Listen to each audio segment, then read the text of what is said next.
ibadah sekolah minggu yang dilangsungkan secara online akan dipimpin oleh Kak Farina dan Kak Nia Pasaribu dan teman-teman dari GMI THB. Nah, sebelum kita memulai ibadah, kakak ajak adik-adik untuk saat teduh sejenak. Yuk kita saat teduh. Saat teduh selesai, sekarang kita akan nyanyikan satu buah lagu, yaitu Selamat Pagi Bapak.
Begitu besar kasih setiamu Tuhan akan kehidupan kami. Bapa, sebentar lagi kami akan melangsungkan ibadah sekolah minggu kami Tuhan.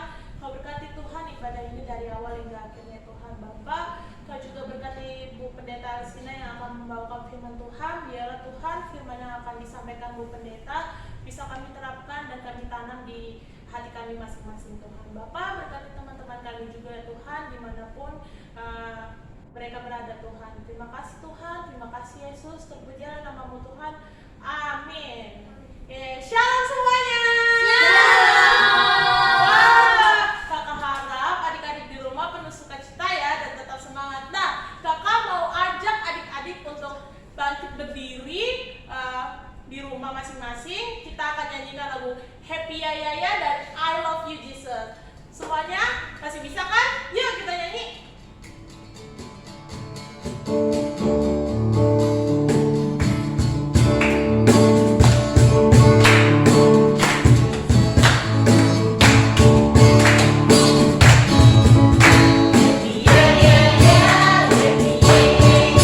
Siang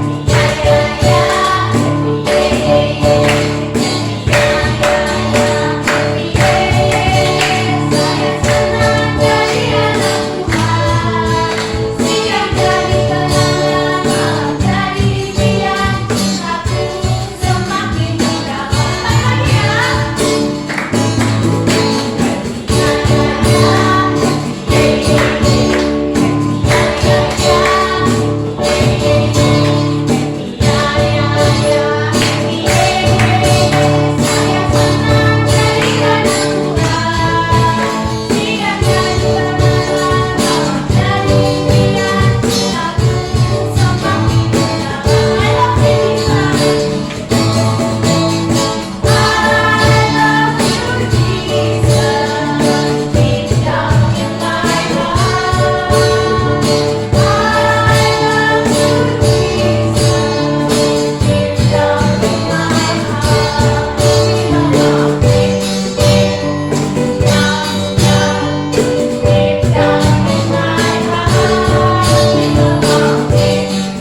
beribadah kepada Tuhan. Nah, anak ibu, sebelum kita mendengarkan cerita Alkitab, kita bersatu dalam doa.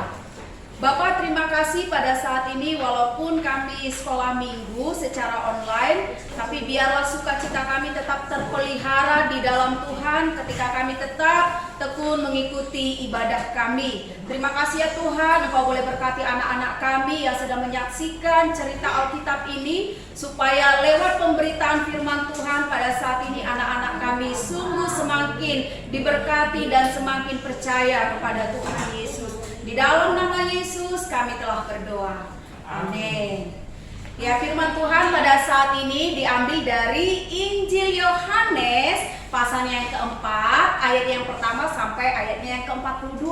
Tapi cukup panjang anak ibu. Jadi ibu hanya membacakannya di ayatnya yang ke-39. Begini bunyi firman Tuhan. Dan banyak orang Samaria dari kota itu telah menjadi percaya kepadanya karena perkataan perempuan itu yang bersaksi. Ia mengatakan kepadaku segala sesuatu yang telah kuperbuat. Ketika orang-orang Samaria itu sampai kepada Yesus, mereka meminta kepadanya supaya ia tinggal pada mereka. Dan ia pun tinggal di situ 2 hari lamanya. Dan lebih banyak lagi orang menjadi percaya karena perkataannya. Dan mereka berkata kepada perempuan itu, kami percaya, tetapi bukan lagi karena apa yang kau katakan. Sebab kami sendiri telah mendengar dia dan kami tahu bahwa dialah benar-benar juru selamat dunia. Sampai sedemikian jauh pembacaan firman Tuhan adik-adik. Firman Tuhan ini bertemakan menjadi percaya. Ya, kakak pendeta Elsina Bru Siregar mengawalinya dengan sebuah cerita. Lalu anak ibu di sebuah desa ada yang bernama Ponco. Siapa namanya anak ibu? Ponco. Ya, Ponco ini berusia 8 tahun tapi terkenal sangat bandel sekali. Tingkahnya membuat orang tidak senang, ya baik orang tua maupun anak-anak seusianya. Nah, anak ibu suatu kali dia buat kejahatan. Nah, ini kita lihat nih, inilah kita gambarkan yang bernama Ponco. Perkenalkan, nama saya Ponco. Saya usia 8 tahun.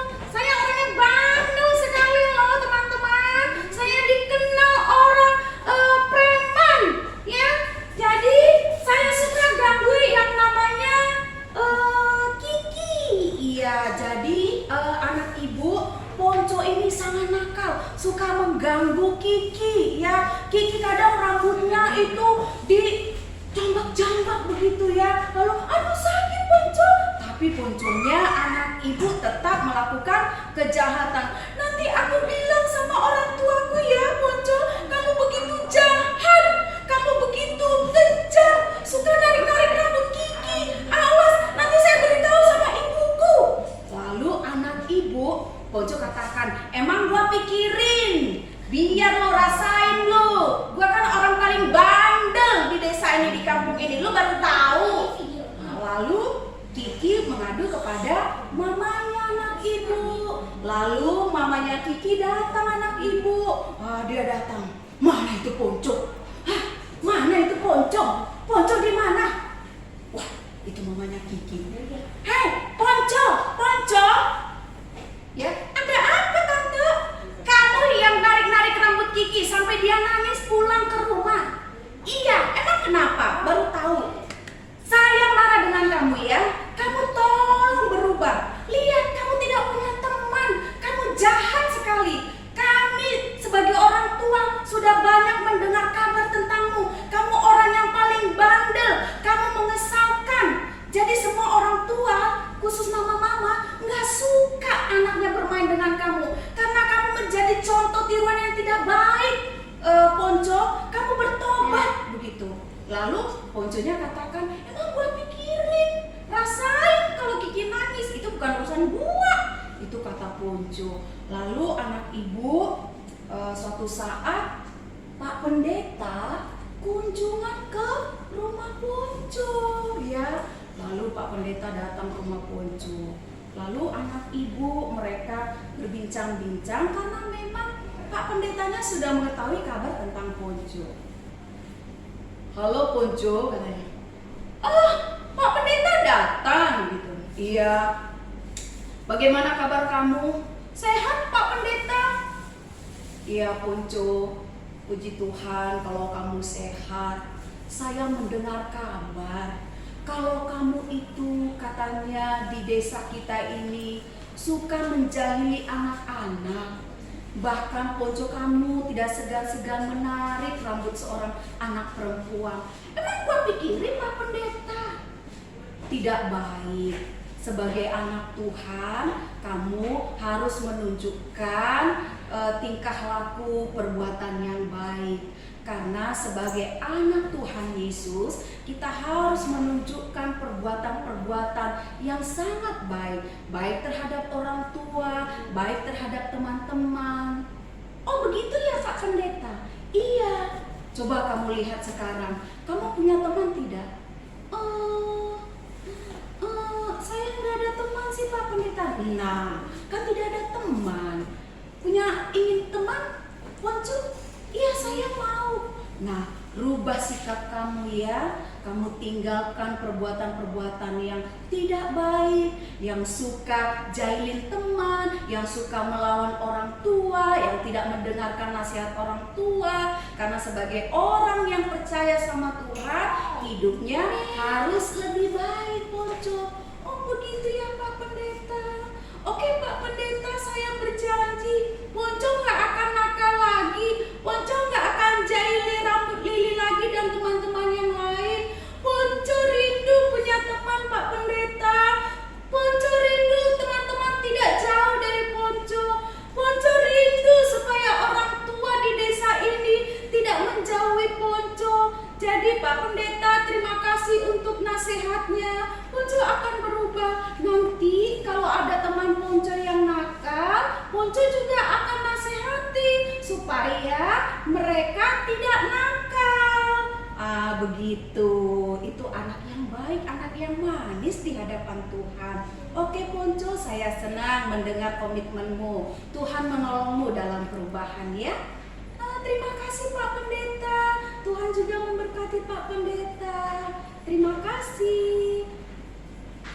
Ya, anak ibu, itu cerita Alkitab ya. Cerita tadi mengisahkan tentang cerita Alkitab pada saat ini ya, tentang perempuan Samaria yang berjumpa Tuhan Yesus di sumur. Nah anak ibu, kita melihat bahwasanya si Ponco ini tadi tidak punya teman. Begitu juga dengan perempuan Samaria ini anak ibu, ketika dia bertemu dengan Tuhan Yesus di sebuah sumur ya. Sumur itu yang bagaimana sih Ibu Pendeta? Ya sumur ini adalah tempat air bersih. Kalau dahulu itu adalah pusat sumber air bersih yang dibutuhkan oleh masyarakat. Jadi kalau sekarang memang tidak ada. Jadi adik-adik bisa lihat ya, atau bisa bertanya kepada orang tua sumur itu yang bagaimana.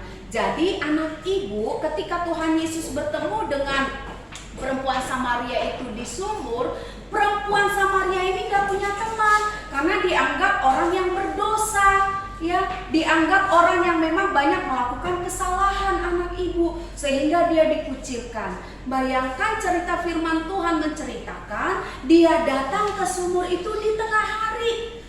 Biasanya orang kalau datang ke sumur itu, kalau di perkampungan atau di perdesaan itu kebanyakan pada pagi hari. Tapi perempuan Samaria ini datangnya pada siang hari. Kenapa anak ibu? Karena memang dia merasa aku orang berdosa dan dia dijauhi oleh orang-orang di masyarakat setempat. Kemudian anak ibu dia nggak punya teman, sehingga pada siang harilah dia datang ke sumur untuk menimba air supaya dia tidak dilihat oleh orang banyak, supaya dia tidak dikata-katain oleh orang banyak. Lalu ketika dia di sumur, dia bertemu dengan Tuhan Yesus. Nah anak ibu, pertemuan mereka sangat luar biasa, mempengaruhi perempuan Samaria ini. Nah anak ibu, perempuan Samaria ini langsung dia bertobat ya. Dia bertobat ketika dia berjumpa dengan Tuhan Yesus dan menjadi percaya. Yang tadinya yang dianggap orang yang berdosa, orang yang tidak diperhitungkan dalam masyarakat.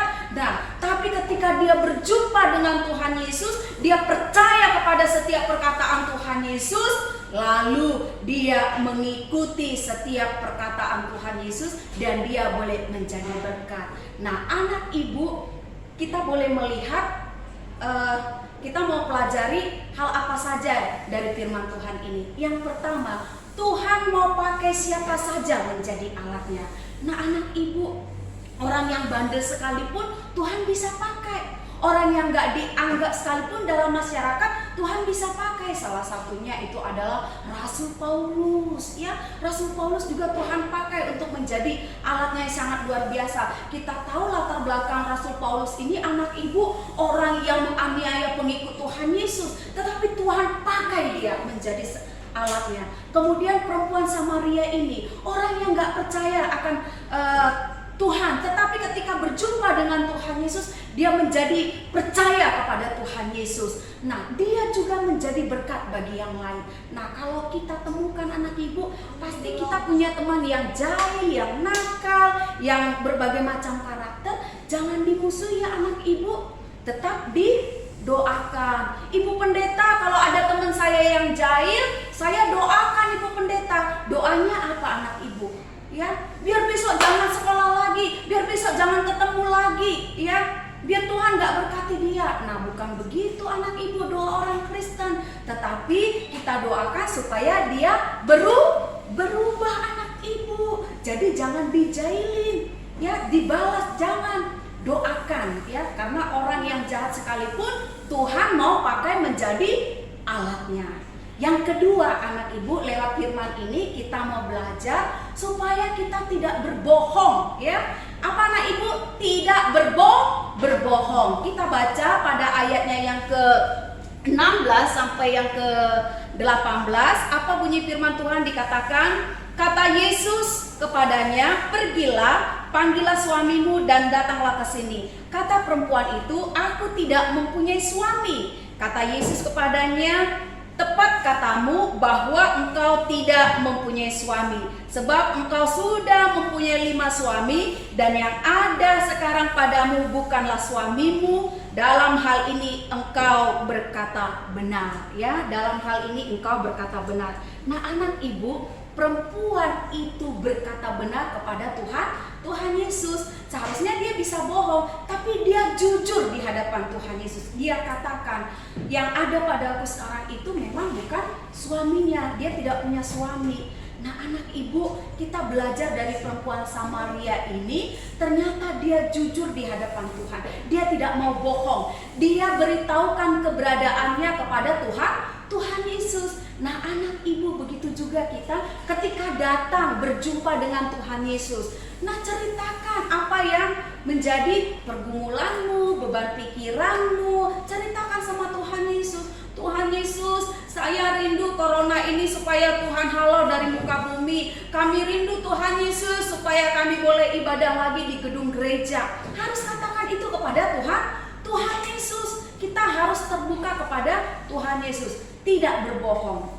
Jadi anak ibu, Tuhan tidak menghendaki anak-anak Tuhan itu berbohong, ya, dan berdusta. Karena Tuhan tidak senang dengan anak-anak Tuhan yang berbohong. Apalagi korupsi persembahannya. Misalnya orang tuanya sudah kasih persembahan 10.000, tapi dia buat menjadi 5.000. Nah, kemudian dikatakan orang tuanya, oke, kamu sekolah minggu ya, tetapi yang dibuka channel yang lain, bukan link sekolah minggu, ya, tidak tekun mengikuti sekolah minggu. Nah, anak ibu, orang lain, orang tua, kakak, abang bisa kita bohongi, tapi Tuhan tidak bisa kita bohongi. Yang ketiga, kita belajar dari firman Tuhan ini, anak ibu, orang yang berdosa, yang bertobat bisa menjadi saluran berkat bagi orang lain. Nah, perempuan Samaria ini, anak ibu, menjadi berkat bagi orang yang ada di kampungnya.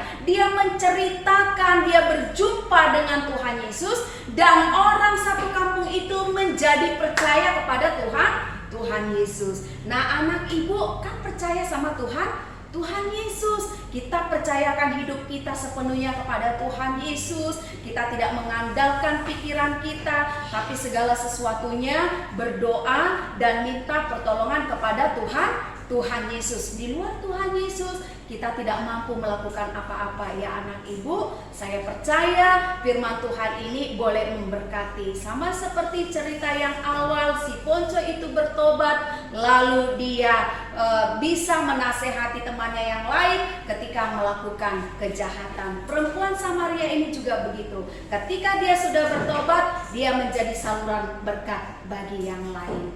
Amin. Tuhan memberkati. Bapak, terima kasih untuk sentuhan firman Tuhan yang boleh kami perdengarkan lewat cerita Alkitab pada saat ini. Biarlah cerita Alkitab yang begitu singkat ini boleh memberkati adik-adik kami, supaya tetap semakin percaya kepada kuasa Tuhan. Di dalam nama Yesus kami berdoa. Amin. Oke adik-adik, gimana tadi mendengarkan firman Tuhan? Semoga apa yang disampaikan oleh Bu Pendeta Elsina bisa kita terapkan di kehidupan kita, ya adik-adik. Sekarang kita akan mengakhiri ibadah kita. Kita akan doa Bapa kami, kemudian berkat, dan Bapa terima kasih. Kita mulai adik-adik, doa Bapa kami. Bapa kami yang di surga, dikuduskanlah namamu, datanglah kerajaanmu, jadilah kehendak-mu di bumi seperti di surga. Berikanlah pada hari ini makan kami secukupnya, dan ampunilah kesalahan kami, seperti kami juga mengampuni dalam kesalahan kepada kami. Dan jangan membawa kami dalam pencobaan, tetapi lepaskanlah kami daripada jahat. Karena Engkau yang kerajaan dan kuasa dan kemuliaan sampai selama-lamanya. Amin. Berkat Tuhan kita terima kasih karunia dari Yesus Kristus, pengasihan dari Allah Bapa dan persekutuan dengan Roh-Nya yang kudus, itu yang memberkati menyertai kita mulai pada pagi hari ini sampai kedatangan Tuhan yang kedua kali. Amin.